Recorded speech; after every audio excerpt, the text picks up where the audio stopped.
Hi, welcome back to Noora. நான் இன்னைக்கு என்ன பதிவு பண்ண போறேன்னா, எங்க அண்ணனோட மேரேஜ். இதை நான் பதிவு பண்ணி ஆகணும். அதனால தான் இன்னைக்கு 23/9/2024. ஆனால் இந்த மேரேஜ் நடந்தது 11/9/2024. அப்பயே பதிவு பண்ணிட்டு இருந்தது. சம் ரீசன்னால என்னால் இப்போதான் பதிவு பண்ண முடிஞ்சது. சரி, ஓகே, மேட்ருக்கு வருவோம். ஓகே, 11/9/2024 எங்க அண்ணனோட மேரேஜ். காலையில எழுந்து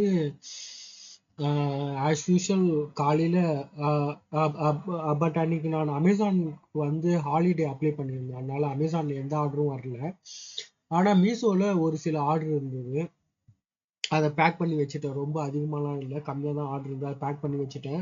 அதுக்கப்புறம் எங்க எங்க வீட்டுல இருந்து, அதாவது எங்க 6வது தெரு வீட்டுல இருந்து எங்க 5வது தெரு வீட்டு வரைக்கும் சீரியல் லைட் போட்டிருந்தாங்க. பாட்டெல்லாம் ஓடிட்டு இருந்தது. அதுக்கப்புறம் நான் என்ன பண்ணேன்னா, ஆஹ் நான் ஆஸ் யூஷுவல் வீட்டில் சம் வேலையெல்லாம் பார்த்துட்டு இருந்தேன்.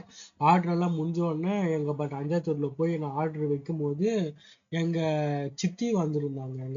எங்க ஆஹ் லலிதா சித்தி வந்திருந்தாங்க. அவங்க கூட கொஞ்சம் பேசிட்டு இருந்தேன். அதுக்கப்புறம் எங்க தங்கை சின்று வந்திருந்தாங்க. அவங்க கூட கொஞ்சம் பேசிட்டு இருந்தேன் உட்காந்து. அப்படியே பேசிட்டு டைம் பாஸ் பண்ணிட்டே இருந்தேன். ஏன்னா அன்னைக்கு தான் மேரேஜ். அதனால ரொம்ப வேலையெல்லாம் செய்யல. அப்படியே பேசிட்டு இருந்தேன். அதுக்கப்புறம் பட் எங்க அப்பாவுக்கு ஷர்ட் எடுக்கணும்னு சொன்னாங்க. சரி, அதனால நான் என்ன பண்ணேன்னா, எங்க ஸ்கூட்டர்ல போயிட்டு ரியல் ஜீன்ஸ்னு ஒரு கடை இருக்கும். அந்த கடையில போயிட்டு அப்பாவுக்கு ஷர்ட்டும் பேண்ட்டும் எடுக்கும் போனேன். அப்போ ஒரு பிளாக் ஷர்ட் பார்த்தேன். ரேட்டு கம்மியாக இருந்தது. அதனால பிளாக் ஷர்ட்டை நான் கரெக்டாக எடுத்துக்கிட்டேன். அது கரெக்டாக எடுத்துட்டு உள்ள வந்துட்டோம். அதுக்கப்புறம் எங்க ஸ்கூட்டர்ல சார்ஜர் ரொம்ப ரொம்ப கம்மியா இருந்தது. அதனால சார்ஜர் போட்டு வச்சுக்கலாம், எதுக்கும் நைட்ல உதவும் அப்படின்ட்டு சார்ஜரும் ஃபுல்லா போட்டு வச்சிட்டோம். போட்டுட்டு நான் அங்க போயிட்டேன். தீபக் எங்க துணி மாத்திட்டு இருந்தான். புது துணியெல்லாம் போட்டு உக்காந்துட்டு இருந்தான். அதுக்கப்புறம் நான் சார்ஜர் போட்டு அங்க போயிட்டு எங்க தரச்சிட்டு வீட்லயும் எங்க சும்மா பேசிட்டு கீசிட்டு அப்படியே இருந்தேன். அதுக்கப்புறம் டேடி ட்ரிம் பண்ணன்ட்டு ஒரு ஐடியா வந்தது. உடனே சைக்கிள் எடுத்துட்டு போய் டேடியை ட்ரிம் பண்ணிட்டு வச்சு திருப்பி இங்க வந்துட்டு கொஞ்ச நேரம் ரஞ்சன் வந்திருந்தான் காஞ்சிபுரத்துல இருந்து. சரி, அவன் கிட்ட கொஞ்ச நேரம் பேசிட்டு ரஞ்சன் கிட்ட பேசிட்டு அதுக்கப்புறம் ஆஸ் யூஷுவல் ஒரு 4, 4:30, 5 மணிக்கெல்லாம் இங்க இருந்து சர்ச்சுக்கு போகணும். அங்கதான் தாலியெல்லாம் கட்டி மேரேஜ் எல்லாம் பண்றாங்கன்ட்டு. சரி, ஓகே, நான் வந்துட்டேன். அதுக்கப்புறம் அந்த புது ஷர்ட் பிளாக் ஷர்ட் போட்டுட்டு நானு நானு நானு அப்பாவோட சர்ச்சுக்கு போயிட்டு அங்க ரஞ்சன், சந்தோஷ், ஏஞ்சல் இவங்கெல்லாம் கரெக்டா நின்று இருந்தாங்க. அங்க நின்றுட்டு பேசிட்டு இருந்தோம். அப்ப மேரேஜ் கரெக்டா நடந்ததுன்னு அப்ப நாங்க உள்ள போல. அதுக்கப்புறம் மேரேஜ் எல்லாம் நடந்து உள்ள போல. அதுக்கப்புறம் நமக்கு உள்ள போன உடனே தாலியெல்லாம் கட்டி போட்டோலாம் எடுத்து அங்கிருந்து மேரேஜ் முடிஞ்சிச்சு. அவங்க என்ன சொல்லிட்டாங்க, இங்கிருந்து சத்திரத்துக்கு போயிடுங்க அப்படி சொல்லிட்டாங்க. அதுக்கப்புறம் நானு எங்க அப்பாவை கூட்டிட்டு துணியெல்லாம் எடுத்துட்டு அதுக்கப்புறம் மொய்க்கு நோட்டு என்னென்ன நோட்டு எடுக்கணுமோ அதெல்லாம் எடுத்துட்டு நாங்க சத்திரத்துக்கு போயிட்டோம். அதுக்கப்புறம் சத்தத்துக்கு போயிட்டு அங்க ஒரு ஷாக் ட்ரீட்மெண்ட். அங்க மோசையை கை கொடுத்துட்டு எனக்கு யாருன்னு தெரியல. ஏன்னா அவன் மாஸ்க் போட்டிருந்தான். அதுக்கப்புறம் மாஸ்க் பட் எடுத்த உடனே தான் தெரிஞ்சது மோசன்ட்டு. அதுக்கப்புறம் சூர்யா, மோசு, சாலமோனு 3 பேர் இருந்தாங்க. அவங்க பார்த்ததுல ஹாப்பி. அதுக்கப்புறம் மொயில யார் உக்காருதுன்னு தெரியல. சரி, நான் உக்காரல, எங்க அப்பாவை உட்கார வச்சிட்டேன். அங்க போன உடனே பிளாக் ஷர்ட்ல இருந்து ஒயிட் ஷர்ட்டுக்கு நான் துணி மாத்திட்டேன். துணி மாத்திட்டு அங்க இருந்தேன்.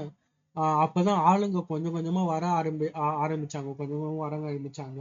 அதுக்கப்புறம் சரத் வந்தான், பைக்கை பார்த்துட்டு உள்ள போயிட்டான். அதுக்கப்புறம் சரத், சம்பத் வந்தாங்க. அதுக்கப்புறம் அஸ்வினி ஆல்ரெடி பார்த்துட்டு எங்கேயோ போயிட்டு அதுக்கப்புறம் உள்ள வந்தது. அவங்க வந்தாங்க. ரொம்ப ஹாப்பி. அவங்க கிட்ட அப்படியே பேசிட்டு இருந்தோம். சரத்தும் அவங்க கிட்ட பேசிட்டு இருந்தோம். பேசிட்டு அதுக்கப்புறம் அஸ்வினி வந்தது. அஸ்வினி கிட்டயும் ஓரளவுக்கு பேசிட்டு அதுக்கப்புறம் கார்த்தி வந்தான். மூணு பேரும் சேர்ல உட்காந்து பேசிட்டு இருந்தாங்க. நான் மேரேஜ்ல பழைய ஃப்ரெண்ட்ஸ் சரவணா அவங்க எல்லாம் பார்த்துட்டு இருந்தேன். சரவணா இருந்தது எங்க தீபோட குவார்டர்ஸோட ஃப்ரெண்டு. அவங்ககிட்ட பார்த்துட்டு இருந்தேன். அதுக்கப்புறம் சூர்யா சாம்சன் அவங்ககிட்ட எல்லாம் பேசிட்டு இருந்தேன். அதுக்கப்புறம் லாஸ்டா கோமதி வந்தது. பட்டு அதெல்லாம் வந்துட்டு நான் எங்கள் ஃப்ரெண்ட்ஸு கூடயே உக்காந்து சாப்பிட ஆரம்பிச்சிட்டேன். சாப்பிட ஆரம்பிச்சு அதுக்கப்புறம் அவங்க கூட ஃபோட்டோலாம் எடுத்தாங்க எங்கள் ஸ்கூல் ஃப்ரெண்ட்ஸு. அதுக்கப்புறம் யுவராஜ் இவங்கெல்லாம், அர்ஜுன் இவங்கெல்லாம் கரெக்டாக வந்திருந்தாங்க. வந்து அந்த ஃபோட்டோ எடுத்துட்டு பார்த்து அருண் இப்படியெல்லாம் ஸ்கூல்ல இருந்து நான் பார்த்ததே இல்லைன்ட்டு யுவராஜ் வந்து சொன்னான். அதுக்கப்புறம் அவங்க சாப்பிட்டு நான் வெளியே வந்துட்டேன். வெளியே வந்துட்டு அதுக்கப்புறம் அஸ்வினி வந்து அவங்க அப்பாவை காட்டினாங்க. இதுதான் எங்க அப்பான்ட்டு. அவரு நல்லா ஹேண்ட்ஸமா இருந்தாரு வெளியே பார்த்து. அப்பயே சொன்ன அஸ்வினி எங்க அப்பா ஹேண்ட்ஸமா இருக்குன்ட்டு. அப்புறம் அவங்க எல்லாம் வீட்டுக்கு போயிட்டாங்க. வீட்டுக்கு போயிட்டு அதுக்கப்புறம் நான் போய் டைரக்டா லாரன்ஸ் வந்துருந்தேன். லாரன்ஸை பார்க்க ஆரம்பிச்சேன். அதுக்கப்புறம் லாரன்ஸ், யுவராஜ் நாங்க அந்த டீ கடைக்கு போயிட்டு டீ எல்லாம் சாப்பிட்டுட்டு ஓரளவுக்கு பேசிட்டு கீசிட்டு எப்படி மேரேஜ் நடந்தது எல்லாமே அவங்களே பார்த்துக்கிட்டாங்க. அந்த மாரி ஃபுல்லா பேசிட்டு கீசிட்டு அதுக்கப்புறம் யுவராஜ் டீ கடையில் போய் டீ குடிச்சு அவங்க டம்முகமெல்லாம் வச்சுட்டு அதுக்கப்புறம் வந்துட்டு பேசிட்டு கீசிட்டு இருக்கும்போது சத்தத்துல கொஞ்சம் சண்டை ஒன்று ஆச்சு. அது ஏன் சண்டைன்னு தெரியாது, எது சண்டைன்னு தெரியாது. சண்டை நடந்துச்சு. அதுக்கப்புறம் ஃபங்க்ஷன் முடிஞ்சு அதுக்கப்புறம் எல்லாம் பசங்க போயிட்டாங்க. நான் உள்ள போயிட்டு ஓரளவுக்கு எல்லாரும் உக்காந்து பேசிட்டு இருந்தாங்க. பேசிட்டு அதுக்கு முன்னாடி நாங்கள் ஃபோட்டோலாம் எடுத்துக்கிட்டோம். அதை எங்கள் ஸ்கூல் ஃப்ரெண்ட்ஸ் மூலியமா ஃபோட்டோலாம் எடுத்துக்கிட்டோம். ஸ்கூலில் போய் அப்படியே பேசிட்டு கீசிட்டு இருந்தாங்க. அதுக்கப்புறம் மேலே லாஸ்ட்டாக போய் சாப்பிட்டுட்டு கீழே இறங்கி வந்துட்டு சும்மா மேரேஜில் பேசிட்டு இருந்தோம். பேசிட்டு அதுக்கப்புறம் கரண்ட் பில் எவ்வளோன்னு கேட்டாங்க. கரண்ட் பில்லு 1600 சம்திங் வந்தது. ஒரு ரீடிங் எடுத்து கொடுத்தாரு. அதுல 2 சேர் சண்டையில வந்துச்சு. அது காசு கேட்டாரு, கூட சில காசு கேட்டாரு. அதுக்கெல்லாம் நாங்க கொடுக்கல.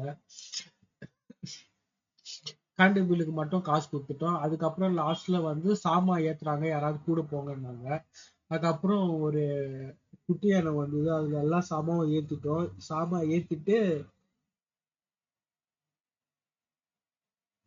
ஆஹ் சாமான்லாம் ஏத்திட்டு நான் வந்தேன். என் பின்னாடி ரஞ்சனும் வரணும்னு சொன்னோம், ஆனா யாருமே வரல. அதுக்கப்புறம் ரஞ்சனு, அதுக்கப்புறம் மூசி பார்த்தேன். அதுக்கப்புறம் ரஞ்சன் எல்லாரும் வர ஆரம்பிச்சிட்டாங்க. நாங்க சாமான் இறக்கி ஏத்த ஆரம்பிச்சிட்டோம். அப்ப ஏத்தும் போது அந்த புது வீட்டுல அப்பதான் போறோம். அப்ப இது மேலதான்னா ஒரு பொண்ணு ஒண்ணு வந்தது, சின்ன பொண்ணு. இங்க பாப்பா மேலதான் ஏத்தணும்னு ஆள் சொல்லிச்சு. அதை பார்த்துட்டு சரி மேல சாமான்லாம் ஏத்த ஆரம்பிச்சிட்டோம். கொஞ்சம் கொஞ்சமா ஏத்த ஆரம்பிச்சிட்டோம். அது ஃபுல்லா ஏத்த ஆரம்பிச்சிட்டோம். அப்புறம் அன்னைக்கு நைட்டு கும்பலா உட்காந்து பேசிட்டு இருந்தோம். அப்ப ரஞ்சன் சொன்னா ஜூஸ் வேணும்ட்டு. சரி ஜூஸ் கடைக்கு பொறுப்பேட்டில அது ஒரு 2 மணி இருக்கும், 1:30 மணி. அப்ப அந்த ஒரே ஒரு கடை தான் ஓப்பன் ஆயிருந்தது. அங்க ஒரு ஜூஸ் வாங்கினாங்க, நல்லா இல்லை, வேணா டீ மட்டும் வாங்கிட்டு வந்துட்டு டீ எல்லாம் குடிச்சிட்டு லாஸ்டா டீ எல்லாம் குடிச்சிட்டு நானும் எங்க அண்ணனும் இங்க வீட்டுக்கு வந்து தூங்கிட்டோம். இதுதான் மேட்ரு, இதுதான் நடந்தது. காலையில இருந்து ரஞ்சன் ஊருக்கு போயிட்டான். எங்க சித்தப்பா ஒரு 300 ரூபாய்க்கு பெட்ரோல் காசு வேணும்ட்டு அது வாங்கிட்டு போயிட்டாரு. இதுதான் மேரேஜ். ரொம்ப ஹாப்பியா நடந்தது. சூப்பர். இதுதான் பதிவு பண்ணி வைக்கணும்னு நினைச்சேன், பதிவு பண்ணிட்டேன். தேங்க்யூ.